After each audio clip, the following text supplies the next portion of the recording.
অন্য মঞ্চের আলাপচারিতায় আপনাদের সকলকে আমন্ত্রণ জানাচ্ছি। প্রিয় দর্শক, আজকে সকালে আমার ধারণা আরো অনেকের মতো আপনারাও ভূমিকম্পের একটা প্রবল অনুভূতি টের পেয়েছেন, এবং আমাদের দেশের মধ্যে ভূমিকম্প হচ্ছে। এটা প্রাকৃতিক ভূমিকম্প, রাজনৈতিক ভূমিকম্প আমরা প্রতিনিয়ত লক্ষ্য করছি।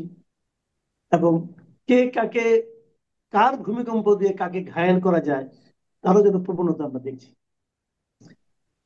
এই এই সমস্ত পরিস্থিতি নিয়ে আলোচনা করার জন্য আজ আমাদের আমন্ত্রিত অতিথি, আপনাদের পরিচিত মুখ, এবং প্রতি শুক্রবার যাকে আমরা পাই, সাংবাদিক ও কলামিস্ট জনাব আনিস আলমগীর আমাদের সঙ্গে আছেন। জনাব আনিস আলমগীর, আপনাকে আমাদের অনুষ্ঠানে স্বাগত জানাচ্ছি। জনাব আনিস আলমগীর, যেহেতু ধন্যবাদ ভূমিকম্প আপনাকে। নিয়ে আলোচনা করলাম, ভূমিকম্প দিয়ে শুরু করি। হুম। আজকে আপনার ভূমিকম্পের অভিজ্ঞতা কেমন শুনি একটু। আমার কাছে তো আমার জীবনে আমি লিখেছি অলমোস্ট এর মধ্যে এই জীবনে আমি এত মানে ঝাঁকুনি ফিল করি নাই। আর পত্রিকায় দেখলাম যে আপনার যে ঝাঁকুনি হয়েছে সেটা এই যাবৎ কালের মধ্যে সর্বোচ্চ ঝাঁকুনি। এবং এই এটা আমাদের ঢাকার আশেপাশে হয়েছে, নরসিংদীর মাধবদীতে হয়েছে। তো স্বাভাবিকভাবে প্রত্যেকবার আমরা যেটা দেখি অন্য দেশে থাকে বা সীমান্তে থাকে, এবার তো যেহেতু ঢাকার একেবারে কেন্দ্রে, প্রায় কাছাকাছি, তো এটা ঝাঁকুনিটা বেশি হবে সেটাই স্বাভাবিক ছিল। এখনো পর্যন্ত ক্ষয়ক্ষতির পরিমাণ বিস্তারিত জানি নাই। এবং সোশ্যাল মিডিয়ায় দেখছি 3 জন 2 জন কোথাও কোথাও নিহতের খবর। এখন বাস্তবতা কি এখনো পত্রিকাগুলো যখন রিপোর্ট করবে তখন হয়তো বুঝবো। এবং আমি পার্সোনালি যারা আমরা এই ঝাঁকুনি উপলব্ধি করেছি তারা দেখেছি যে মৃত্যু কত কাছাকাছি। পার্সোনালি যারা আমরা বেঁচে বেঁচে আছি, তারা কৃতজ্ঞতা প্রকাশ করি সৃষ্টিকর্তার কাছে, আল্লাহর কাছে। আর যারা মারা গেছেন, এর মধ্যে যারা ক্ষয়ক্ষতির শিকার হয়েছেন, তাদের জন্য দোয়া করি। এছাড়া তো আর করার কিছু নাই আমাদের, এবং আমি সমবেদনা আজকে জানাই। সকালে একটু আগে আপনার সঙ্গে যখন আলাপ করছি তখন আমি এই পত্রিকা দেখছি আর কি। প্রথম আলো পত্রিকাতে একটা প্রতিবেদন ছাপা হয়েছে। তো ভূমিকম্প বিশেষজ্ঞ হুমায়ুন আখতার তিনি বলেছেন, ভূমিকম্পে যে ঝাঁকুনি হলো তা এই হুম। যাবৎকালের মধ্যে সর্বোচ্চ। হ্যাঁ, আমি তাই বলছিলাম। কারণ কিন্তু এরকম ফিল আমি করি নাই। আমি তো প্রায় সময় ভূমিকম্প হলে আমি এক ধরনের একটা হতো, ঝাঁকুনি একটু হতো, কিন্তু এটার জন্য যে বাইরে দৌড়াই গিয়ে আমি দৌড়াতে দৌড়াতে আবার কোন বিল্ডিং আমার মাথার উপর পড়ে, এই জন্য আমি কখনো এইভাবে উঠি না, আমি শুয়ে থাকি। কিন্তু আজকে যে অবস্থা হয়েছে মনে হচ্ছে যে বিল্ডিং ভেঙেই যাবে, মানে কোনো অবস্থাতে ঘুমানো মানে বিবেচিত, মানে সুবিবেচনা হবে না। তারপরে আমি উঠেছি, উঠে দেখি, তারপর দেখি যে একটু ঠান্ডা হয়েছে। তো সত্যি এটা অস্বাভাবিক এক ধরনের। আমরা এই এই ধরনের প্রাকৃতিক ভূমিকম্প থেকে রক্ষা হওয়ার জন্য আমাদের তো এত কৌশল আর নাই। আমাদের নিজেদের ঘর বাড়িগুলো স্ট্রং করে তৈরি করা ছাড়া তার কিছু নাই। আর যখন হয় তখন আসলে কতটা স্ট্রং করা যায় এটাও একটা বিষয়। যিনি নিয়ে যাবেন তিনি তো এমন স্ট্রং, কোন স্ট্রং এ কিছু কাজ হয় না যদি মাত্রা বেশি থাকে। তারপর আল্লাহ ভরসা। যাই হোক, আমরা এখন যেটা আমি শুরুতে একটু ভূমিকাতে বলছিলাম যে প্রাকৃতিক ভূমিকম্পের সঙ্গে রাজনীতির কিন্তু একটু একটু ভূমিকম্প আমরা টের পাচ্ছি। যতই নির্বাচন এগিয়ে আসছে, কে কাকে ঘায়েল করতে পারে তার একটা প্রতিযোগিতা চলছে। এর মধ্যে গতকালকে একটা বড় ঘটনা ঘটলো কিন্তু। সেটা হলো যে আমাদের আদালত এই শেখ হাসিনা সরকার যে আমাদের তত্ত্বাবধায়ক পদ্ধতিটাকে নিষিদ্ধ করেছিল, মানে একটা সংশোধনীর মাধ্যমে, হ্যাঁ। সেটাকে তারা বাতিল করে দিল। এবং হুম। বাতিল করে দেওয়ার পর বলা হলো যে এই তত্ত্বাবধায়ক গভর্নমেন্ট এই ফরম্যাটটা এই নির্বাচন না, তার পরের নির্বাচন থেকে শুরু হবে। তো হুম। আমার কথা হলো যে তত্ত্বাবধায়ক পদ্ধতির নির্বাচনটা যদি খুব জরুরি হয় এবং এটা যদি খুবই গ্রহণযোগ্য হয় এবং সবচেয়ে ভালো হয়, তাহলে হুম। 5 বছর পরের থেকে কেন, এখন থেকে না কেন? আমরা এখন কেন তুলনামূলকভাবে বিতর্কিত একটা পদ্ধতি যাচ্ছি? এখন থেকে হলে সমস্যাটা কি হতো? এখন থেকে হলে সমস্যা নাই, কিন্তু যিনারা এটা চেয়েছেন পুনরুজ্জীবন, বাংলাদেশে তো এটা খুব রেয়ার ঘটনা। আইন চলে গেলে সেটাকে আবার জীবিত করে, মানুষ নতুন আইন তৈরি করে। এখন পুরানো আইন, মরা আইন জীবিত করছে। ভালো কথা, জীবিত করছেন। জীবিত করতে গিয়ে ওনারা যে অ্যাপিল করছেন, সেই জায়গায় তো বলেছেন যে এই এই ইলেকশনে না, পরের ইলেকশন থেকে হবে। তাহলে বিচারক তো সেভাবেই বিচার রায় দেবে। এখন ওনারা ওনারা কেন এটা চেয়েছেন ওনারা জানেন। ওনারা তো 14 বছর ধরে এত লোকের প্রাণ মানে হারিয়েছে, এত লোকের প্রাণ হারানোর ব্যবস্থা করেছেন রাস্তায়। যে আওয়ামী লীগ এমন একটা সুন্দর ব্যবস্থাকে বাদ দিয়ে দিয়েছে, বাদ দিয়ে এই ব্যবস্থা করেছে। এইটা যে আওয়ামী লীগ করেছে সেটার পক্ষেও নয় আমি, আওয়ামী লীগ এটা বাদ দিয়ে খারাপও করেছে, কিন্তু বাস্তবতা কিছু কিছু ছিল, সেটা তারা এই তত্ত্বাবধায়ক সরকারের যে দুর্বলতাগুলো যেগুলো ছিল, সেটা রাজনৈতিক স্টেক হোল্ডার যারা ছিল সবাই মিলে ঠিক করতে পারতো। কিন্তু সেটা না করে সরাসরি যখন এটা বাতিল করে দেন, এবং তাদের ইচ্ছাতে যে হয়েছে সেটা তো কোনো সন্দেহ নাই। এবং যখন বাতিল করা হয় তখনও আবার এই বিচারপতি কিন্তু এক বা দুই টার্ম রেখেছিলেন, তারপরে বাতিল করার কথা বলেছিলেন, তখনও কিন্তু সেটা শোনা হয়নি। তো তখনও যেমন এটা শোনা হয়নি এক বা দুই নির্বাচন পরে, এখনো আবার একই কাহিনী। এখন বলতেছে যে এই নির্বাচন হবে না, পরে নির্বাচনে হবে। এখন পরে নির্বাচন কি? আমরা ধরে নিচ্ছি যে ফেব্রুয়ারিতে আমরা একটি ইলেকশন এর মুখোমুখি হতে যাচ্ছি, কারণ এখনো পর্যন্ত আমাদের সবার আশা যে সেই নির্বাচনটা ফেব্রুয়ারিতে হয়ে যাবে, আল্লাহ রহমত যদি করে আর কি, এবং ইনু সাহেবেরও যদি একটু দয়ালু হন। তো এখন পরবর্তী পর্যায়ে যে নির্বাচন যে হবে, সেটা চতুর্দশ নির্বাচন, সেটা কি 1 বছর পরে হবে না 5 বছর 3 মাস পরে হবে, সেটার তো কোনো গ্যারান্টি নেই।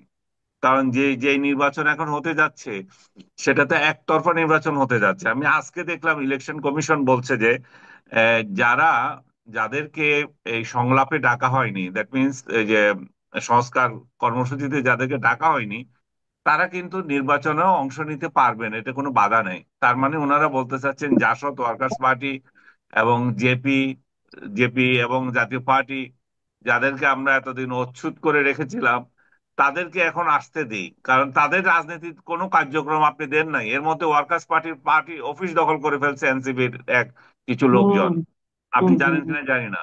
তো তারা হ্যাঁ, জানি। অন্য দলের অফিস দখল করে ফেলে, এবং এদেরকে এখন বলতেছে যে এবং এনসিপি জামাতে ইসলামের আহ, বাধার কারণে, এবং নাগরিক ওই যে নুরুর দল, যে অধিকার, তাদের হুম, বাধার কারণে এদেরকে ডাকা হয়নি। তো এখন ইলেকশন যখন আসছে, এরা আওয়ামী লীগের মতো এরাও বর্জন করতে পারে হয়তো, বা আওয়ামী লীগ বর্জন করবে কে? কিন্তু আওয়ামী লীগকে তো সুযোগই দিচ্ছে না। সুযোগ দিলেও হয়তো তারা যাবে না। তো তার মানে হচ্ছে যে এরা আওয়ামী লীগের লাইনে থাকতে পারে, এরাও হয়তো নির্বাচনে যাবে না। তো এইটা উপলব্ধি করে এখন বলতেছে যে এদেরকেও এই ইলেকশনে আমরা সুযোগ দেব। যদি আবার এখানেও আবার যদি রেখে দিয়েছে, যদি তাদেরকে সরকার নিষিদ্ধ না করে, সরকার তার মানে সরকারের হাতে রয়ে গেছে, ইলেকশনের আগের দিনও বলবে যে একটা নির্বাহী আদেশে এরা এরা ইলেকশন করতে পারবে না। এক তামাশা তৈরি করেছে আর কি, নির্বাচন নামে একটা তামাশা হইতেছে। এবং এই তামাশা নির্বাচন তাহলে যে রেজাল্ট হবে, সেটাকে 1 বছর টিকে না 2 বছর টিকে, তার তো কোনো গ্যারান্টি নেই। এবং তাহলে চতুর্দশ নির্বাচন কয় বছর হবে, আমরা বেঁচে থাকবো কিনা এটা দেখার জন্য, সেটাও আরেকটা বিষয়।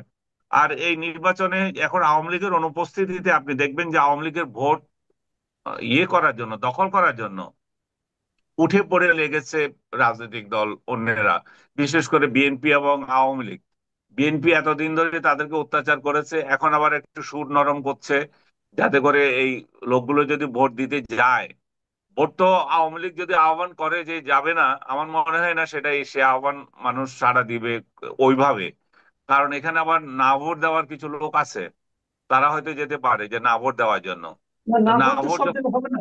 না ভোট তো হ্যাঁ, ব্যারিটা থাকবে না। না না না না, আপনার গণভোটে, তো গণভোটে, গণভোটেও না আচ্ছা ভোট আচ্ছা। দেওয়ার কিছু লোক আছে, হ্যাঁ ওরা হ্যাঁ হ্যাঁ যাবে হ্যাঁ এগুলা, হ্যাঁ, এটা দেওয়ার ঠিক। জন্য। যেই হোক, যেভাবে হোক, কিছু লোক তো ভোট দেওয়ার জন্য এমনি উৎসাহী হয়, সবগুলাতে করা যায় ঠিক না। এবং জামাতে ইসলামী হিন্দু ভোটার পাওয়ার জন্য বেশি মরিয়া হয়ে গেছে, বিভিন্ন জায়গায় হিন্দু নেতাদের কাছে, মানে এলাকা ভিত্তিক হিন্দু বড় বড় নেতাদের কাছে ধর্ণা দিচ্ছে, এদেরকে বলছে যে আপনি আসেন, আপনাদের এত হাজার ভোট, এত লাখ ভোট, এগুলো তো আপনার হাতে আছে, আপনারা কি করবেন?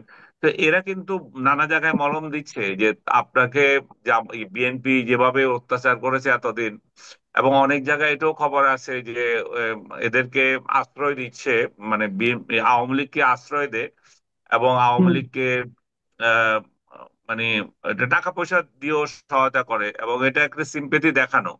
আর উল্টো দিক দিয়ে আপনি যদি দেখেন, এই ঢাকা শহরে জি। আমাকে, আপনাকে আপনাকে বানায় নাই, আপনাকে মাফ করে দিছে এবার, আমাকে, আব্দুল তুষারকে, তারপরে জিএম কাদের, কাদের সিদ্দিকী, শাওন, তারপর আরো একজনকে নিয়ে, সাংবাদিককে নিয়ে, আপনার ইয়ে, এরা স্বৈরাচারের দোসর, এদেরকে ইয়ে করো, মানে বিচার করো এদেরকে, এদের শেখ হাসিনার সাথে এদেরকে কুশপুত্তলিকা এবং কি পাথর নিক্ষেপ এগুলো করো। আমি কি এত শক্তি, আমি আদন্য তুষার কিভাবে রাজনীতিক এত শক্তিশালী ব্যক্তি হয়ে গেছে আমরা নিজেরাই উপলব্ধি করতে পারছি না। যে জিএম কাদের অমুক তমুকের সাথে আমাদেরকেও ফাঁসি দেওয়া, শেখ নিচে হাসিনার কোথায়? প্রতীকী ফাঁসির পাশে আমাদেরকেও ফাঁসি দিচ্ছে। তা আমি যেটা বলতে চাচ্ছি এটা জি। হচ্ছে যে এই জামাত, দেখেন এক জায়গায় আওয়ামী লীগের ভোট পাওয়ার জন্য এদেরকে মলম দিচ্ছে কেন্দ্রে, ইয়েতে, এলাকায় এলাকায়। আর ঢাকা শহরে ওদের বট বাহিনী, ওদের মব বাহিনী এগুলোকে লাগিয়ে দিয়েছে স্বৈরাচারের দোসর খোঁজার জন্য। মানে কত মুনাফেকি মেন্টালিটি এদের, একদিকে এটা করে একদিকে এটা করে, একদিকে স্বৈরাচারের দোসর খুঁজে আর একদিকে স্বৈরাচারের লোকদেরকে এরা ভোটের জন্য পা ধরে। আচ্ছা, একটা জিনিস আপনি লক্ষ্য করছেন গত কয়েকদিন ধরে, গত 3-4 দিন ধরে আমরা দেখছি বিভিন্ন জায়গায় বিএনপির যে সমস্ত ছেলে এই লোকদেরকে বহিষ্কার করা হয়েছিল গত 1-1.5 হুম। বছরে, তাদের সবাইকে দলে ফিরিয়ে আনার, মানে বহিষ্কার আদেশ প্রত্যাহার করার একটা হিড়িক শুরু হয়ে গেছে। প্রতিদিনই হুম। দেখছি যে রিজভী আহমেদের সিগনেচার সহ মানে প্রচুর লোককে এখন আবার ফিরিয়ে আনা হচ্ছে। তাহলে হুম। বহিষ্কার আপনি করলেনই বা কেন, এখন ফিরিয়ে আনছেনই বা কেন? আর যদি এরকম পাইকারি হারে ফিরিয়ে আনেন, তাহলে তো বহিষ্কার হুম। আদেশ তো ফার্স্ট হয়ে যাচ্ছে। আরেকটা বিষয়, এটা নিয়ে আরেকটা কাহিনী শুনতেছি, এটা নিয়ে নাকি বেশ বাণিজ্য হচ্ছে, যে তোমার এটা ফিরিয়ে আনা হবে, হুম। এত টাকার বিনিময়ে, এত টাকা দাও ফিরিয়ে আনা হবে। এরকম কথা আপনার কানে এসেছে কিনা? আমার কানে আসবে কি, যখন বহিষ্কার হয়েছে তখনই তো আমি বলেছি এগুলো সব নাটক। কারণ আমি দেখেছি যে বহিষ্কৃত নেতা বড় বড় জনসভা করতেছে। তো বহিষ্কার করে দিয়েছে কিন্তু বিএনপির নামে বড় বড় জনসভা করতেছে, তো এগুলো তো নাটক ছিল ওদের। যে বহিষ্কারের নামে সন্ত্রাসী এবং চাঁদাবাজি এদেরকে বহিষ্কার করা, বহিষ্কার করে এখন যে নিতে, এবং তখনও বলছে যে ইলেকশন যখন চলে আসবে তখন এদেরকে বলবো যে চলে আয়। এটার মূল কারণ হচ্ছে এদের কিছু গডফাদার রয়ে গেছে কেন্দ্রে। এটা যে তারেক নিয়ন্ত্রণ করছে তা না, বা রিজভী আহমেদ নিয়ন্ত্রণ করছে তা না।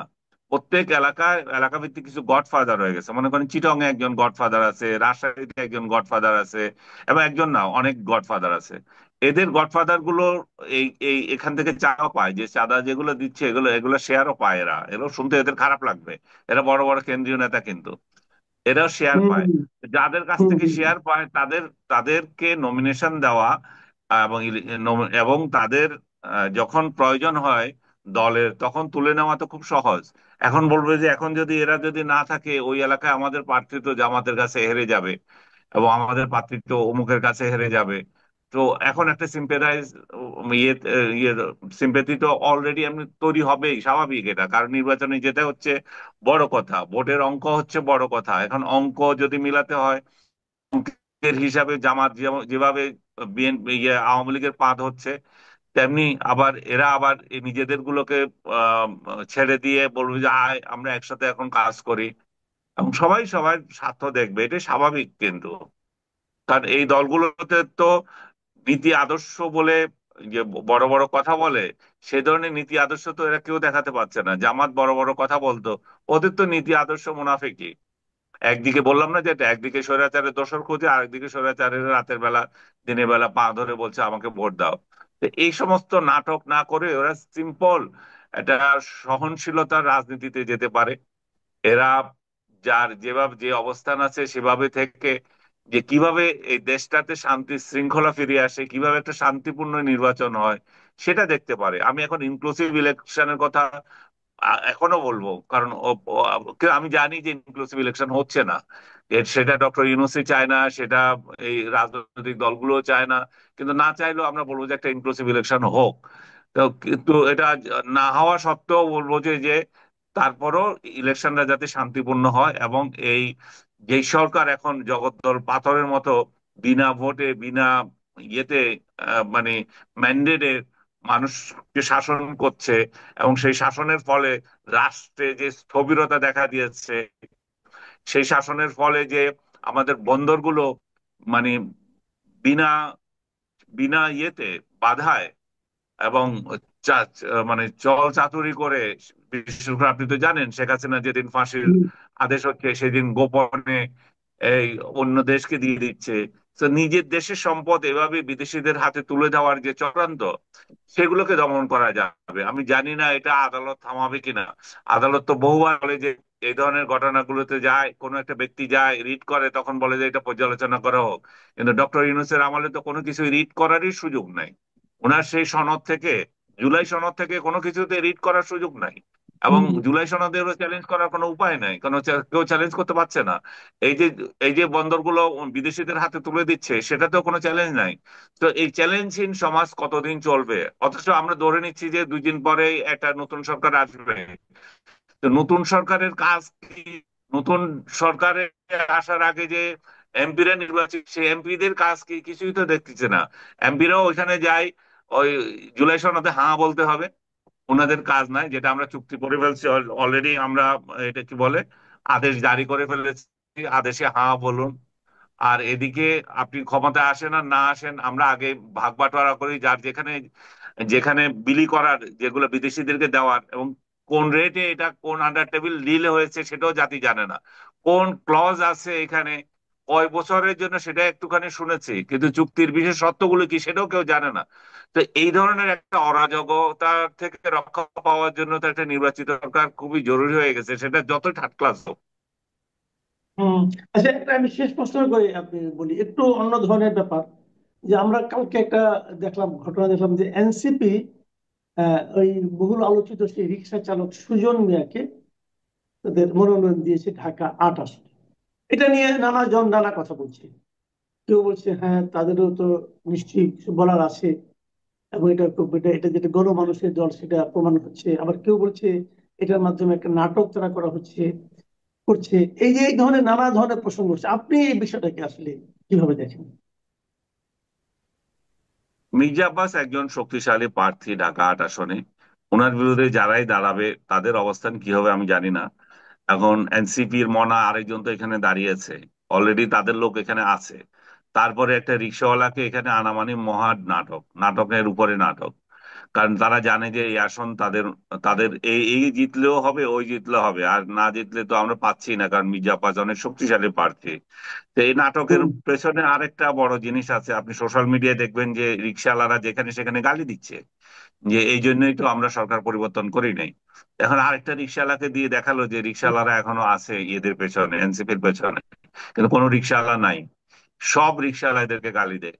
রিক্সাওয়ালাদের পেটের ভাত এরা নষ্ট করে দিয়েছে। রিক্সাওয়ালারা বলে, গরিব মানুষ বেশি গালাগালি করে। কারণ কারণ সরকারের যে কিছু কার্যক্রম ছিল গরিবদের জন্য, শেখ হাসিনা সরকারের, যে বিধবা ভাতা, অমুক ভাতা, তমুক ভাতা, সব ভাতা তো নষ্ট করে দিয়েছে। নষ্ট করে দিয়ে নিজেরা খাচ্ছে, নিজেদের দালালরা খাচ্ছে, নিজেদের দালালদের মধ্যে বিলি হচ্ছে। এখন দেখেন ইলেকশনকে কেন্দ্র করে এই এনসিপি কি না করছে। আপনি একটা খবর দেখেছেন কিনা জানি না, যে ঢাকা 10 আসন, ঢাকাতে কয়েকটা আসনে 10, 9, 17, হ্যাঁ, এরকম। 11, হ্যাঁ, 11 তো ওই যে এই হ্যাঁ, হ্যাঁ, বিপুল পরিমাণ টাকা অনুদান দেওয়া, ওইটা তো। রাইট। ঢাকা 10 আসন সহ হুম, 3 আসনে বরাদ্দ, এবং ঢাকা 10 আসন হুম, খায়েশ হয়েছে আপনার আসিফ মাহমুদের, সে ইলেকশন করবে। হুম, আমি দেখলাম ঢাকা কলেজেও গিয়েছে, ওইখানেও বক্তৃতা দিচ্ছে। তার মানে সে অলরেডি ইলেকশনে নেমে গেছে। এবং এই ঢাকা 10 আসনে হিউজ পরিমাণ টাকা দিয়েছে। এগুলো তো ওদের বাপদাদার টাকা মনে হয়, এগুলো সরকারের টাকা না। এবং যে সমস্ত মসজিদ মন্দিরে দিয়ে যাবে, ওরা এত খুশি হয়ে যাবে যে আসিফ মাহমুদ তার বাপের টাকা দিয়েছে, সেই জন্য তার ভোট ঢালে দেবে। তো এইভাবে এরা ভোট কেনার জন্য নেমে গেছে, ভোটের আগে ভোট করছে। এবং এই যে এই যে এনসিপির প্রধান যে জায়গা থেকে দাঁড়াবে, তারপর এনআইটি যারা হিসেবে। আমলে আরেকজন যে আছে সেই হুম, যে জায়গা থেকে দাঁড়াবে, তাদের এই 3 আসনেই বরাদ্দ অতিরিক্ত। তো এবং তার নিজের আসনে তো কয়েকশো কোটি টাকা ঢেলছে, ঢালছে আগে। এবং ঢেলে যখন দেখছে যে কায়কোবাদের সাথে কুমিল্লাতে প্রিয় দর্শক, ঠিক এ পর্যায়ে এসে বিদ্যুৎ চলে গিয়েছে। এখন বিদ্যুৎ চলে গেলে যা হয়, জুম কানেকশনও ডিসকানেক্ট হয়ে যায়।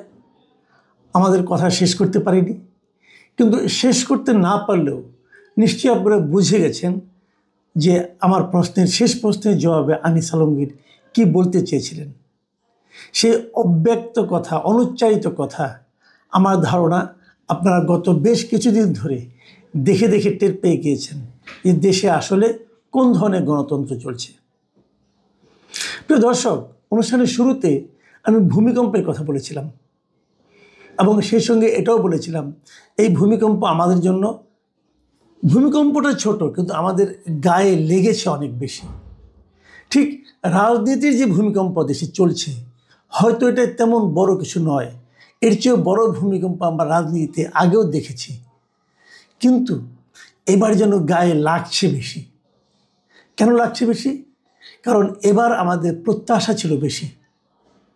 এবার আমরা ভেবেছিলাম আমরা বোধহয় গণতন্ত্রের পথে আসলেই যাত্রা শুরু করতে পারবো।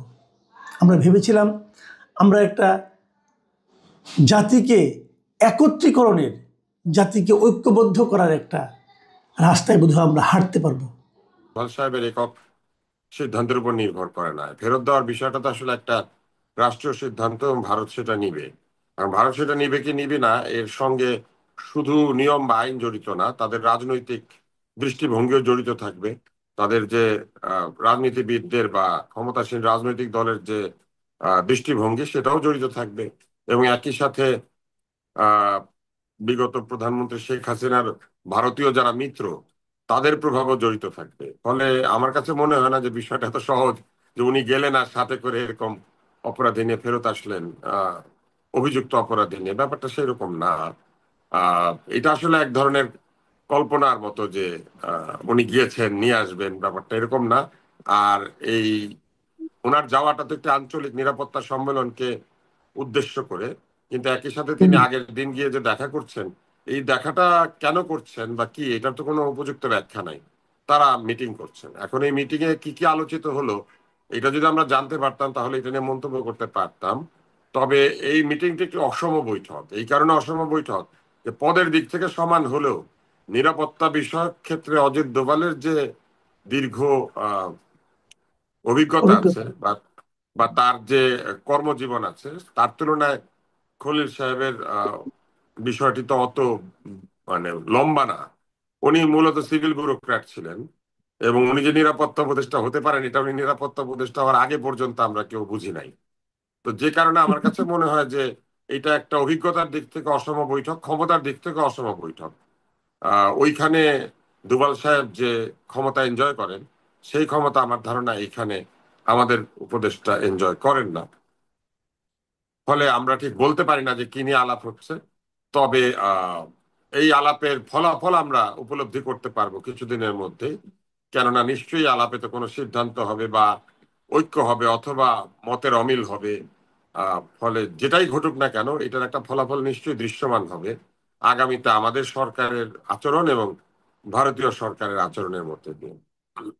জি, আহ, যদি এই বিচারটা নিয়েও কিন্তু আন্তর্জাতিক অঙ্গনে, বিশেষ করে আমরা দেখলাম জাতিসংঘের যে মানবাধিকার বিষয়ক হাই কমিশন অথবা ধরেন আপনার অ্যামনেস্টি ইন্টারন্যাশনাল, তাদের যে রিয়াকশন গুলো, এই রিয়াকশন গুলো কিন্তু একটা জায়গায় কমন ছিল।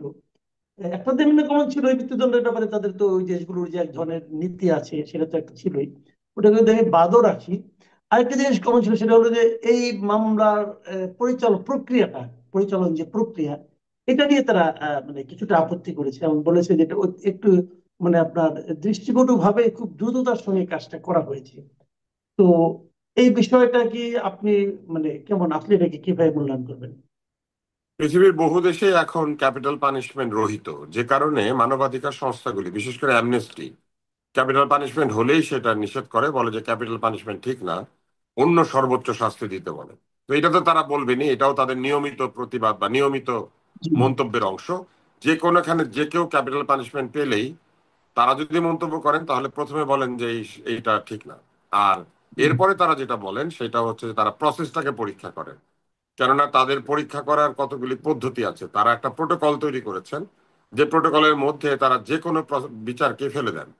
তো সেখানে একটি বড় বিষয় হচ্ছে প্রোটোকল রক্ষিত হলো কিনা। সেই প্রোটোকলে বিচারক নিয়োগের প্রক্রিয়া থেকে শুরু করে বিচারের সময়, বিচারের পক্ষ বিপক্ষের উপস্থাপিত যুক্তি এবং লয়ারদের মান, বিচারের উপরে কোনো এক্সটার্নাল প্রভাব, এরকম নানান কিছু তারা বিবেচনায় নেন। তো এইসব বিবেচনায় নিয়ে তারা মন্তব্য করেছেন বলে আমার ধারণা। পশ্চিমা সমাজে বিচার সম্পর্কে যে ধরনের সামাজিক অনুভূতি বা সামাজিক ক্রিয়া প্রতিক্রিয়া কাজ করে, আমাদের দেশে কিন্তু এটা কাজ করে না। আমাদের দেশে কিন্তু আমাদের প্রথমত যে কোনো বিচারকে আমরা খুব একটা যে আস্থার সঙ্গে দেখি ব্যাপারটা সেরকম না। আপনি দেখবেন যে আমাদের এখানে বিচার নিয়ে মানুষের মধ্যে নানান রকম অভাব অভিযোগ আছে। ফলে আমাদের এখানে এটা যেমন একটা প্রক্রিয়া, আরেকটা হচ্ছে আমাদের দেশে আমরা শাস্তিমূলক বিচারকে সবসময় ন্যায় বিচার বলে মনে করি। আমাদের এখানে কিন্তু আপনি লক্ষ্য করবেন যে শাস্তি আমরা প্রত্যাশা করি যে কোনো বিচারে, এবং শাস্তি যত ভয়ঙ্কর হয় আমরা মনে করি বিচার তত কঠোর হয়েছে। পশ্চিমাদের সঙ্গে এখানে আমাদের একটা তফাৎ আছে। পশ্চিমারা মনে করে যে শাস্তি অ্যাপ্রোপ্রিয়েট এবং শাস্তি একটা কারেকশনাল মেজার। তারা মনে করেন যে যাকে শাস্তি দেওয়া হচ্ছে সে কারেক্টেড হবে। আর আমাদের এখানে মনে করা হয় যে যাকে শাস্তি দেওয়া হচ্ছে তার কারেকশনের কোনো সুযোগ নাই, তার ভালো করে শাস্তি দিয়ে সোজা করতে হবে। তো এইটা আসলে সাংস্কৃতিক পার্থক্য। এবং সাংস্কৃতিক পার্থক্যটার কারণ কি জানেন? আমরা ঔপনিবেশিক শাসনে মধ্যে আমাদের আইন তৈরি হয়েছে। আমাদের এইখানে ঔপনিবেশিক শক্তি আমাদেরকে শাস্তি দিতে চাইতো বা আমাদেরকে সোজাই করতে চাইতো। যে কারণে আমাদের আইনগুলি তাদের দেশে প্রচলিত আইনের মতো হলেও কিছু কিছু ক্ষেত্রে আমাদের এখানে অনেক বেশি নিবর্তনমূলক এবং অধিকারহীন, যেটা তাদের দেশে অধিকারযুক্ত আর কি। এইসব কারণে পশ্চিমারা এখন তাদের স্ট্যান্ডার্ড দিয়ে আমাদেরকে বিচার করে, যে স্ট্যান্ডার্ডটা আবার তারাই সেট করে দিয়ে গিয়েছিল। যেমন এই ক্যাপিটাল পানিশমেন্টের ব্যাপারটা কিন্তু তাদেরই সেট করা, আমাদের এখানে সেট করা না। আমাদের দেশে এই পশ্চিমারা আসার আগে মৃত্যুদণ্ডের বিধান ছিল শিরচ্ছেদ, অথবা আহ একটা দেয়ালের মধ্যে ঘর তুলে আটকে দেওয়া হইতো, জীবন্ত পুঁতে ফেলা হইতো, অথবা আমাদের এখানে শুলে চড়ানো হইতো। আপনি দেখবেন যে আমাদের এখানে কিন্তু ফাঁসি দিয়েছে মুঘলরা, এইটা নাই, মানে এই এই কথাটা নাই যে মুঘলরা ফাঁসির শাস্তি দিয়েছে। মুঘলদের শাস্তি ভিন্ন ছিল। তো এখন এই যে শাস্তির প্রকার ভেদটাও কিন্তু আমাদের এখানে পশ্চিমারাই করেছে। আবার পশ্চিমারাই এখন তাদের প্রসেস অনুযায়ী এটাকে বিচার করে। তাহলে আমি এগুলাকে খুব একটা ভালো মন্দ দৃষ্টিতে দেখি না। তাহাদের কথা তাহারা বলে, আমাদের কাজ আমরা করি, ব্যাপারটা বহুদিন থেকে এইরকম। তো তাহারা তাহাদের মতো বলিয়া যায়, আমরা শুনলে শুনি, না শুনলে শুনি না। তবে এইটা ঠিক যে এটার সঙ্গে বাংলাদেশের যে সভ্য হওয়ার একটা ব্যাপার আছে না। আমাদের প্রধান উপদেষ্টা বলেছেন না, আমরা জুলাই সনদের মধ্যে দিয়ে সভ্য হলাম। আসলে জুলাই সনদের মধ্যে দিয়ে আমাদের সভ্যতা হবে না। আমাদের সভ্যতা হবে যখন আমরা প্রকৃতই পৃথিবীর মানদণ্ডে যে সভ্য দেশগুলি আছে সেই সভ্য দেশের সঙ্গে তাল মিলিয়ে আমাদের সভ্যতা দেখাতে পারবো। এবং সেই ক্ষেত্রে আমি মনে করি যে আমাদের সভ্য হতে এখনো বাকি আছে।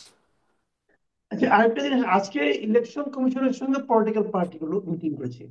বেশ কয়েকটা পার্টি গিয়েছিল, বিএনপি, নাগরিক ঐক্য, গণ অধিকার পরিষদ, রিপাবলিকান পার্টি, বাসদ, মার্ক্সবাদীরা গিয়েছিল। সেখানে বিএনপির পক্ষ থেকে একটা খুবই মৌলিক একটা দাবি করা হয়েছে, তারা প্রস্তাব দিয়েছে।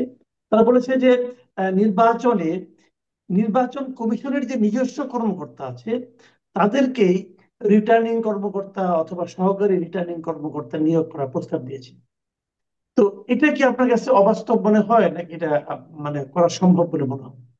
এটা ঠিক অবাস্তব না, এটা বাস্তব। কিন্তু এইখানে একটা সমস্যা হচ্ছে যে তাতে হয়তো নির্বাচন কমিশন ওই সময় যদি সবাই রিটার্নিং অফিসার হিসেবে ব্যস্ত থাকেন, তাহলে কমিশনের রেগুলার কাজ কারা করবেন, এটা একটা প্রশ্ন হতে পারে। কিন্তু এই প্রস্তাবটার পেছনে একটা কারণ আছে। কারণ হচ্ছে যে নির্বাচন কমিশনের ভেতর থেকে পাওয়া নানান ধরনের সূত্র থেকে একটা ধারণা তৈরি হয়েছে যে নির্বাচন কমিশন ইসলামী ব্যাংকের অফিসার, তারপরে বিভিন্ন প্রাইভেট প্রতিষ্ঠানে কর্মরত ব্যক্তিবর্গ, তারপরে কিছু ব্যাংকার, কিছু সরকারি কর্মকর্তা, এদেরকে নিযুক্ত করার কথা ভেবেছেন, যেখানে অভিযোগ আছে যে তারা কেউ কেউ বিগত সরকারের সাথে সম্পৃক্ত, কেউ কেউ আবার জামাত ইসলামের সাথে সম্পৃক্ত, কেউ কেউ আবার বিএনপির সাথেও সম্পৃক্ত।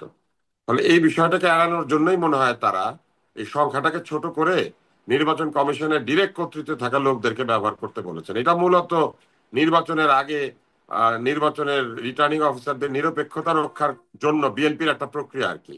তবে আমি মনে করি নির্বাচন কমিশন চাইলে নিরপেক্ষ ব্যক্তিদেরকে রিটার্নিং অফিসার হিসেবে নিয়োগ দিয়ে এই সমস্যাটা সমাধান করতে পারেন। এমন নয় যে নিজেদের কর্মকর্তাই দিতে হবে, কিন্তু নিরপেক্ষতার যাচাই বাছাইটা ভালো হলে আমার মনে হয় ভালো হয়। কারণ এখন রিটার্নিং কর্মকর্তা তো সব জায়গায় হয় ডিসি, আমরা যেটা দেখেছি। হ্যাঁ, ওই যে ডিসিদের নিয়ে একটা আপত্তি আছে, কেন ডিসি নিয়োগে বাণিজ্য হয়েছিল, এটা একটা অভিযোগ আছে। এই যে হুম। এই সরকারের বিভিন্ন নিয়োগ নিয়েও আপত্তি আছে যে তারা মেধা, যোগ্যতা বা নিরপেক্ষতা বিচার না করে দোসরের সঙ্গে সম্পৃক্ততা এবং ক্ষেত্র বিশেষে বিভিন্ন পলিটিক্যাল পার্টির সাথে যুক্ততা, অথবা ক্ষেত্র বিশেষে টাকা লেনদেনের অভিযোগ আছে। ফলে এইসব ক্ষেত্রে আসলে আমার মনে হয় বিএনপি একটু শঙ্কিত হয়ে উঠেছে যে এদেরকে, ডিসি এসপি দেরকে রিটার্নিং অফিসার হিসেবে নিয়োগ দেওয়া বা সরাসরি সরকারি কর্মকর্তাদেরকে নিয়োগ দেওয়ার ব্যাপারে হয়তো বিএনপি একটু সন্দিহান হয়ে উঠেছে আর কি। এটাকে আমি নেগেটিভ বা পজিটিভ কোনোভাবেই দেখি না। আমি মনে করি যে নির্বাচনের আগে দলগুলি বিভিন্নভাবে নিজেদের অবস্থানকে সুদৃঢ় করতে চায়। বিএনপির এটা একটা প্রক্রিয়া আর কি। বিএনপি চাইছে যে যাতে কোনোভাবেই তাদের উপযুক্ত ক্যান্ডিডেটের মনোনয়ন বাতিল না হয় আর কি। এখানে আরেকটা কথা আমি আমি যেটা আমি পার্সোনালি যেটা মনে করি আর কি, এটা আপনার সঙ্গে একটু শেয়ার করি। এটা হলো যে এই যে সরকার এখন নির্বাচনের আগে সব জেলার ডিসিবিলিটি পরিবর্তন করতেছে, অলরেডি শুনলাম যে 50টা 52 জন পরিবর্তন হয়েও গেছে। তো এটা তো এই সরকার না করলেও পারে, কারণ আমরা জানি যে ইলেকশন কমিশন যখন শিডিউল ঘোষণা করবে তখন থেকে তো পুরো প্রশাসন ইলেকশন কমিশনের আন্ডারে চলে যাবে। তো ওই সময় ইলেকশন কমিশনই তাদের নিজস্ব বিবেচনায় নতুন করে সবাইকে পরিবর্তন করলেই পারে। তাহলে কিন্তু আমার মনে হয় যে এই যে বিএনপি অমুকে বিএনপি, তুমুকে আওয়ামী লীগ, তুমুকে জামাত, তুমুকে এনসিপি, এই সমস্ত অভিযোগ থেকে কিন্তু আমরা মুক্ত হতে পারি। এটা আপনি কি মনে করেন? যারা তাস খেলে তারা জানে যে তাস খেলা যদি আপনি বারবার কার্ড শাফল করেন তাহলে প্রথমে যে অবস্থা ছিল কার্ড, সেই অবস্থা আবার ফেরত যায়। তো এই নির্বাচন কমিশনের আগে একবার নেড়ে চেড়ে দিল যাতে নির্বাচন কমিশন আবার নাড়লে আগের অবস্থায় ফিরে যায়। এটা একটা সমস্যা। জি। আর দ্বিতীয় সমস্যা হচ্ছে এই সরকারের নিরপেক্ষতা নিয়ে যথেষ্ট প্রশ্ন আছে।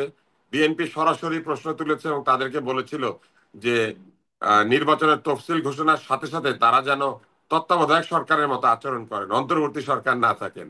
এর মানে কি? এর মানে হচ্ছে অন্তর্বর্তী সরকার তত্ত্বাবধায়কের মতো নিরপেক্ষ না, এই কথাটা বিএনপি ঘুরিয়ে পেঁচিয়ে বলেছে। তো সেই কারণে আমার মনে হয় যে এরাও খুব প্রমাণ করার চেষ্টা করছেন যে আমরা খুব নিরপেক্ষ। এই অন্তর্বর্তী সরকারের আসলে এখন আর এটা কোনো সুযোগ নাই।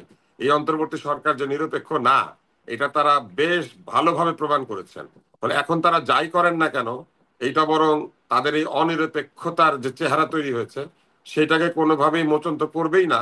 উল্টা এটা একটা ডেসপারেশন শো করবে যে ঠাকুর ঘরে কেড়ে আমি কলা খাই না, আমি কলা খাই না, ব্যাপারটা এরকম হয়ে গেল আর কি। কারণ আমরা দেখেছি তারা কিভাবে দল, বিভিন্ন পছন্দের দল এবং ব্যক্তিকে তারা প্রিভিলেজ দিয়েছেন, সুবিধা দিয়েছেন, আশ্রয় প্রশ্রয় দিয়েছেন, ক্ষেত্র বিশেষে তার আশকারা দিয়েছেন। আশকারা শব্দটা আমি ব্যবহার করলাম আর কি। হুম, হুম, হুম।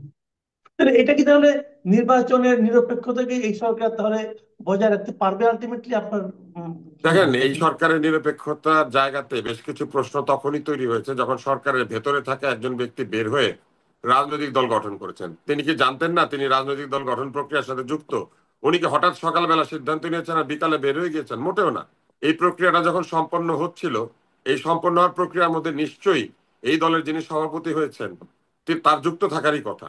তিনি কি বিযুক্ত থেকে এটা হয়েছিল? তার মানে ক্ষমতায় বসে থাকা অবস্থায় বাইরে একটি রাজনৈতিক দল গঠনের ক্ষেত্রে মানসিক ভূমিকা অথবা পরামর্শের ভূমিকা অবশ্যই ছিলেন তিনি। এটা অস্বীকার করতে পারা যাবে না। তাইলে শপথ ভঙ্গ করেছে না? আপনি একটা তত্ত্বাবধায়ক সরকারের ভিতরে থেকে বাইরে রাজনৈতিক দল তৈরি হচ্ছে, সেইটা তৈরির প্রক্রিয়া আপনি মানসিক সমর্থন, বুদ্ধিবৃত্তিক সমর্থন কেন দিবেন? এটা হচ্ছে এক। দ্বিতীয় হচ্ছে, এই সরকারের আরেক উপদেষ্টা বলেছেন আমি নির্বাচন করব। উনি নির্বাচন করবে মানে উনি 2 দিন পরে অনিরপেক্ষ হয়ে যাবে, কোনো না কোনো দলের টিকিট নিবে। তো যেই দলের টিকিট উনি নিবে, উনি কি সেই দলের সঙ্গে যুক্ত না? আমরা কিন্তু এর আগে দেখেছি ওই দলের সঙ্গে উনি নাস্তা খান, উনি কেক খান, পেস্ট্রি খান, ছাগল খান, হাঁসের মাংস খান, তো বিভিন্ন খাওয়া দাওয়া করেন। তো তাইলে উনি এখন যে কাজগুলি করছেন সেটা কি ওনার যে দলে উনি যোগ দিবেন সেই দলের বিপক্ষে কিছু করছেন? সেই দলের স্বার্থহানি হয় এমন কোন সিদ্ধান্ত তিনি নিচ্ছেন না। তো না নেওয়া মানেই তো হচ্ছে উনি কোন একটি দলের দিকে তার এক ধরনের মায়া মমতা আছে। তাহলে এটা আরেকটা ঘটনা। এবং এর বাইরে একাধিক ব্যক্তি আছেন যাদেরকে আমরা দেখেছি যে তারা নানাভাবে এক ধরনের পক্ষপাত তারা প্রদর্শন করেছেন। আমি অযথা নাম বলতে চাই না। আমি এখানেও কিন্তু দেখেন কারো নাম বলি নাই। এখন কেউ যদি এখানে নিজেকে ভেবে নেন, ভেবে নিতে পারেন, কিন্তু এই সরকারের নিরপেক্ষতা বিভিন্ন জায়গাতে তারা কাজের মাধ্যমেই আহ প্রশ্নবিদ্ধ করেছেন। জি। আমি এখন একটা শেষ প্রসঙ্গে আসছি। এটা হয়তো অতটুকু রাজনৈতিক নয় কিন্তু বেশ আলোচিত। আলোচিত এই কারণে আজকে আপনি নিশ্চয়ই জানেন যে এর মধ্যে সারা দেশে মোবাইল দোকানগুলো সব বন্ধ হয়ে গেছে। তার একটা ধর্মঘটে গিয়েছে এবং এটা মূল ইস্যুটা তৈরি হয়েছে ওই NEIR, এটা বাস্তবায়নকে কেন্দ্র করে। তার মানে মোবাইলগুলিকে রেজিস্ট্রেশন করতে হবে, কি করতে হবে না করতে হবে, এগুলো 16 তারিখের পর থেকে আগামী মাসে তারপর সব বন্ধ হয়ে যাবে। ফয়েজ আহমেদ তৈয়ব সাহেব এই মানে অভিনব পদ্ধতিটা নিয়েছেন, হয়তো এটা ভালো পদ্ধতি হবে, কিন্তু এটা বাস্তবায়ন করতে যে ঘটনাগুলো কালকে রাতে ঘটেছে বলে আমরা শুনেছি, যে একজন সাংবাদিককে মধ্যরাতে তার বাসা থেকে উঠিয়ে নিয়ে গেছে ডিবি, তারপরে 12 ঘন্টা আটকে রেখেছে, আরো একজনকে জেলে নিয়ে গেছে। এই যে বিষয়গুলো, এই বিষয়টা কেমন, আর এই বিষয়টাকে বাস্তবায়ন করতে যে যে ঘটনাগুলো ঘটানো হচ্ছে, যে প্রক্রিয়াগুলো আমরা দেখছি, এটাই বা কেমন? তার আগে আমি শুধু আরেকটা বিষয় বলি যে এনসিপি দাবি জানিয়েছে যে পোস্টারে পিছনের দিকে কারো ছবি ব্যবহার করা যাবে না। কারো ছবি ব্যবহার না করলে আমার ব্যক্তিগতভাবে কোনো আপত্তি নাই, এই জন্য যে ছবি আসলে বিজয় নিশ্চিত করে না। ছবি এক জি। ধরনের সম্মান, বলা যে আমি আসলে কার রাজনীতিকে বা কাদের রাজনীতিকে আমি প্রমোট করছি, এবং নিজের দলের অতি জনপ্রিয় ব্যক্তি যারা, তাদের জনপ্রিয়তাটাকে ব্যবহার করা। তো এইটা হুম। যদি তারা বন্ধ করতে চান, এই দাবি তারা করতেই পারেন। কিন্তু আমি সেক্ষেত্রে দাবি মানে বলতে চাই যে তাহলে কি জুলাই বিপ্লবে যারা শহীদ হয়েছেন এদের নাম বা ছবি ব্যবহার করাও কি তারা বন্ধ করে দিবেন? কিংবা যে কোনো ধরনের ছবি ব্যবহার করা বন্ধ করে দিবেন? একটা দল কি তার প্রতিষ্ঠাতার ছবি ব্যবহার করতে পারবে না কোথাও? এই প্রশ্নগুলি কিন্তু আসবে। ফলে আপনি লক্ষ্য করলে দেখবেন যে নয়া নয়া দাবি দাওয়া উত্থাপন করা হচ্ছে এইরকম, যে এই দাবি দাওয়াগুলি আসলে ইলেকশনকে বন্ধ করা বা অহেতুক জটিলতা তৈরি করার জন্য এক ধরনের আমি বলবো যে আবদার আর কি। তো এইগুলি যদি চলতে থাকে, আমার মনে হয় যে আসলে আহ বৃহৎ দল হিসেবে বিএনপিকে অনেক ধৈর্যের পরিচয় দিতে হবে। কারণ আহ আপনি মানে এই মজার ব্যাপারটা আপনি লক্ষ্য করেন, একদিকে তারা আহ বিভিন্ন বাদের অবসান চায়, আরেকদিকে তারা আরেকটি বৃহৎ দলের নেতা নেত্রীর ছবি পিছনে ছাপা যাবে না সেইখানে তারা বাধা চায়। আবার নিজেদের বেলায় কি তারা কি তাহলে তাদের তারা যাদের নাম ব্যবহার করেন সেই নামগুলি কি তারা ব্যবহার করা বন্ধ করে দিবেন? অথবা ছবি বন্ধ করলেন, নেতা নেত্রীর নামে স্লোগান দেওয়া কি বন্ধ হবে? ফলে এই বিষয়গুলো আমার মনে হয় যে একটু নির্বাচন কমিশনের বা ভালো করে এগুলা পরিষ্কার করা উচিত। না হলে প্রতিদিন এরকম দাবি দাওয়া আসতে থাকবে, এবং এরপরে আসবে যে আপনি প্রতীক, কত বড় প্রতীক ব্যবহার করতে পারবেন। কেননা শাপলা ফুল ছোট, ধানের শীষ একটু বড়, আর মনে করেন লাঙ্গল আরো বড়, তারপরে মনে করেন গরু মনে করেন বিরাট। হ্যাঁ, গরুর তো গাড়ি। হ্যাঁ, এখন গরুর গাড়ি বিরাট, এখন গরুর গাড়িকে ছোট বানাইতে হবে অথবা শাপলা ফুলকে বড় বানাইতে হবে, এরকম আপত্তি আসে পড়তে পারে আর কি। তো এইটাকে আপনি কি করবেন? অথবা এরকম আসতে পারে যে 6 ফুট দীর্ঘ কোনো প্রার্থী দেওয়া যাবে না, 5 ফুট 6 ইঞ্চির ভিতরে রাখতে হবে, কারণ বাংলাদেশের এভারেজ উচ্চতা 5 ফুট 6 ইঞ্চি। মানে এইসব দাবি দেওয়া না খুব হাস্যকর। এইবার আসেন আমি পরের ইয়েটাতে যাই, জি, জি, জি। পরের প্রশ্নে যাই। সেটা হচ্ছে যে আমাদের বাংলাদেশে বৈধভাবে আমদানিকৃত মোবাইল ফোন যেহেতু সরকারকে ভ্যাট ট্যাক্স দেয়, সরকার সেই মোবাইল ফোন বা হ্যান্ডসেট গুলিকে এক ধরনের প্রোটেকশন দেওয়ার জন্য এবং নিরাপত্তাজনিত কারণেও আইএমইআই নম্বর দিয়ে এটাকে ন্যাশনাল একটা রেজিস্ট্রির আন্ডারে আনতে চেয়েছে, যে প্রতিটি আমদানিকৃত ফোনের একটা ওয়েবসাইট থাকবে এবং সেইখানে বা একটা একটা তুলনা করার জায়গা থাকবে। আপনি ফোনটা ব্যবহার করতে শুরু করলেই রেজিস্টার্ড হ্যান্ডসেট না হলে সে মানে এক ধরনের বাধাপ্রাপ্ত হবে। এটাকে ট্যাক্স দিয়ে রেজিস্টার করাতে হবে। এখন এইটা একদিকে যেমন ঠিক, আরেকদিকে কিন্তু বাংলাদেশের যে মোবাইল ব্যবসা, এই ব্যবসাতে অধিক দামি সেটগুলি অধিকাংশ ক্ষেত্রে আমদানি হয়ে আসে না, এবং বাংলাদেশে অধিক দামি সেটগুলি তৈরি হয় না। যার ফলে মানুষ কি করে, অধিক দামি সেটগুলি বিদেশ থেকে হাতে হাতে নিয়ে আসে, এবং অনেক ক্ষেত্রে এটা চোরাই পথেও ঢুকে থাকে। এখন এটাকে বন্ধ করার জন্য এই প্রক্রিয়াটা একদিকে যেমন ভালো, আরেক দিকে এই প্রক্রিয়া একটা অসুবিধাও আছে। আমাদের দেশে যে মোবাইল বিক্রয় শিল্পটা তৈরি হয়েছে, এইখানে বিরাট সংখ্যক স্মার্টফোন বিক্রি হয়ে থাকে মূলত হাতে করে আনা সেট, এবং এখানে অনেক ব্যবসায়ী আছেন, লোকজন আছেন যারা জড়িত। আমার মনে হয় এদের সঙ্গে আলোচনা করে স্টেপ বাই স্টেপ এই কাজটা করলে পরে ভালো হতো, অথবা এই বিষয়টিকে রেগুলারাইজ করার জন্য বিক্রির সময় একটি কর পরিশোধ করে দেওয়ার ব্যবস্থা রাখলে হয়তো এটা ঠিক হয়ে যেত। মানে হাতে করে সেট আসলেও যিনি বেচবেন তিনি এটা ডিক্লারেশন দিয়ে একটা নির্দিষ্ট পরিমাণ কর উনি পরিশোধ করে দিবেন। তাহলে আমার মনে হয় ভালো হতো। কেননা বাংলাদেশে কিন্তু আইফোন অধিকাংশই হাতে হাতে আসে। তারপরে হুম। স্যামসাং এর যে বড় বড় সেট গুলি আছে যেগুলো অনেক দাম, এগুলো হাতে করে আসে, কারণ কর দিতে গেলে এগুলোর উপর অনেক কর হয়। আর এগুলো আবার আমাদের এখানে সংযোজিত হয় না, এই হাই এন্ড সেট গুলো আমাদের এখানে সংযোজিত হয় না। একটা জিনিস আমি ফলে যে বলি কোনো ভাবে এগুলো বাইরে থেকে ইরফান আসবে। ভাই, এখানে আমার একটা অভিজ্ঞতার কথা বলি। এই যেমন ধরেন, কেউ একজনকে গিফট করলো। এখন এরকম কিন্তু অনেক ঝামেলা হয়। আমি আমার নিজের একটা অভিজ্ঞতা, অবশ্যই একটু অপ্রাসঙ্গিক, অনেক আগের একটা অভিজ্ঞতার কথা বলি আমি। আমাকে একবার একজন একটা আপনার এই স্যুট পিস উপহার দিয়েছিল। তো আমি এটা খুব বিপদে পড়ে গেছিলাম, কারণ আমি বললাম যে স্যুট পিসের যত দাম, এটা বানাতে তার চেয়ে বেশি টাকা লাগবে। তো এটাতে আমি কি করে বানাবো? এখন যদি এমন হয় যে কেউ একজন আমাকে একটা গিফট করলো, আমি গিফট করলে পরে ওটার যে কর হবে, আমি যে কর দিতে চাই, সেই কর দিতে গেলে তো আমার অলরেডি একটা মোবাইল আছে, আর একটা মোবাইল আমাকে একজন গিফট করতে শখ করে বিদেশ থেকে আসছে, আমার জন্য নিয়ে আসছে। এখন ওটা যদি আমি কর দিতে যাই, দেখা যাবে যে এটার জন্য অনেক টাকা আমাকে খরচ করতে হবে। এটা আমার জন্য একটা বাড়তি পেইন হতে পারে কিন্তু। মানে এই জিনিসটা একটু বিবেচনায় রেখে এবং রাখি। আরেক, হ্যাঁ হতে পারে। আরেকটা কাজ হচ্ছে যে এই যে অতি দামি সেট, এগুলো আসলে কি পরিমাণ বাংলাদেশে ব্যবহৃত হয় এটার একটা সংখ্যা নিশ্চয়ই আছে। ফলে এই অতি জি। দামি সেটগুলোর ক্ষেত্রে মূল্যের ভিত্তিতে কর সেট না করে আমার মনে হয় এককালীন একটা কর ধরে দিলে ভালো হয়। রাইট, যেমন ভিডিও রাইট। ক্যামেরার ক্ষেত্রে 15,000 টাকা একটা কর ধরা আছে, এরকম কিছু কিছু ক্ষেত্রে কনসোলিডেটেড কর ধরা আছে, দাম যাই হোক কর এত হবে। তা আমার জি। মনে হয় 5,000 বা 10,000 টাকা একটা কর ধার্য করে দিলে, তাহলে যে কেউই জি। 5,000 টাকা, কারণ 2 লাখ টাকা দাম সেটের, তো উনি 5,000 টাকা কর দিবে বা 10,000 টাকা কর দিবে, এরকম একটা সিস্টেম আচ্ছা, করে দিলে ভালো হয়। আরেকটা হচ্ছে অনেকে হাতে করে সেট আনেন, বলা হয়েছে একটা সেট আনতে পারবেন। এখন ওই একটা সেট তো কর ছাড়া রেজিস্ট্রেশন হবে, সেটা নিশ্চয়ই কোনো একটা সিস্টেম টিস্টেম বার হবে। কিন্তু যেটাই হোক, আমার মনে হয় একটা সেট সঠিক না।